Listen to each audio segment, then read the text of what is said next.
ศา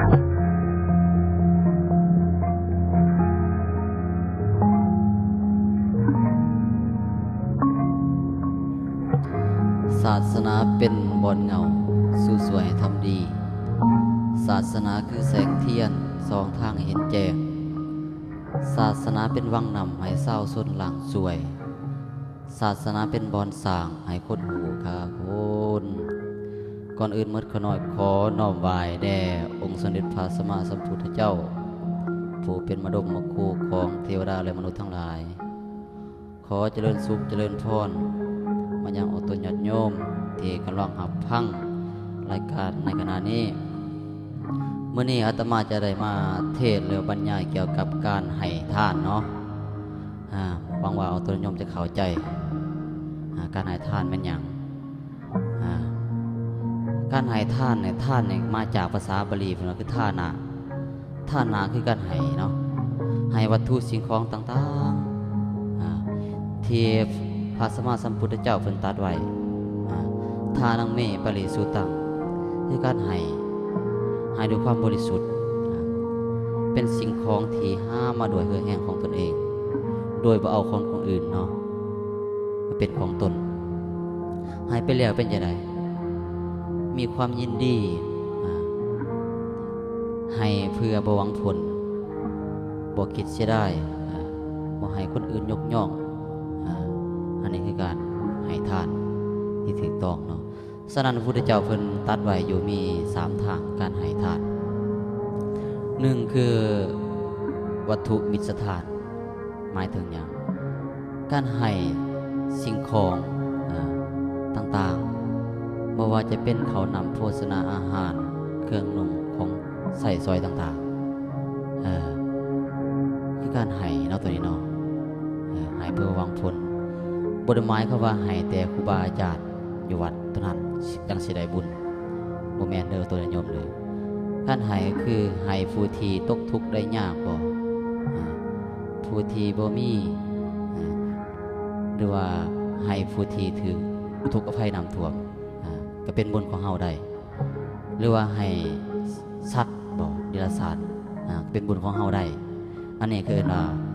วัตถุมิตรสถานเนาะการให้ในทางถูกต้องคือให้เพื่อบ่หวังผลบ่มีคนยกย่องบ่มีคนยกย่องให้ได้เอาตัวโยมเป็นบุญของเฮา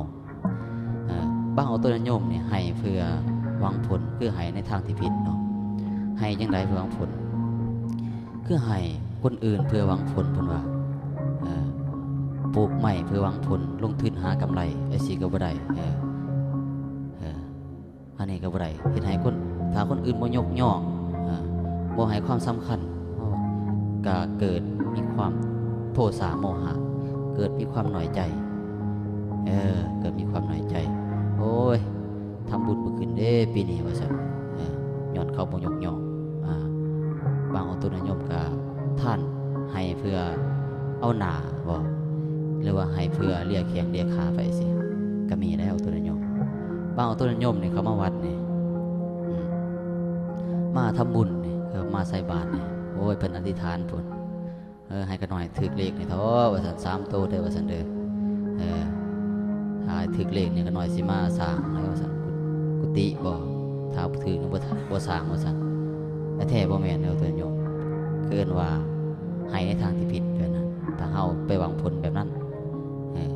ลงทุนน้อยเพิ่นว่าแต่หวังผลเปรียบเหมือนเอามะกอกไปแลกสร้างเพิ่นว่าเอากุ้งไปตึกปลาสลามอาสันกับบ่ได้เด้อเอาตัวนิยมเด้อมานี้มาเขาข้อที่2คือการธรรมทานคือหยังธรรมทานคือการให้ความรู้บ่ให้ธรรมะเป็นทานบ่ให้ผู้อื่นเพื่อรับรู้อันนี้คือการให้คือการเอาตัวนิยมให้เขารู้จักนั่นจักนี่การปฏิบัติความรู้ความสามารถก็ให้อันนี้การให้คือการเอาตัวนิยมเป็นบุญของเฮาคือกันได้บัดนี้มาเข้าตัวที่3คือการอภัยทานเด้อภัยทานหมายถึงการให้อภัยกันบทคนอื่นเว้าให้จังซั่นจังซี่เฮานี่เฮ็ดจังซั่นจังซี่บ่ดีก็เฮาก็ให้อภัยกันถ้าบ่ให้อภัยกันเป็นจังได๋การอยู่ร่วมกันก็บ่มีความสุขเนาะตัวนิยมมี การของใจกันอยู่หั่นแหละก็จองเวรจองกรรมกันไปอ่าอันนี้คือการให้อภัยกันฉะนั้นแต่ว่าหวังว่าตุนโยมจะเข้าใจในการให้ทานเนาะสุดท้ายนี่ก็เวลาก็สมควรแก่เวลาเนาะสุดท้ายนี่ก็ขออวยพรใส่เอาตุนโยมจงมีความเติบสุขความเจริญมีอายุนะสุขังพลังด้วยเถิด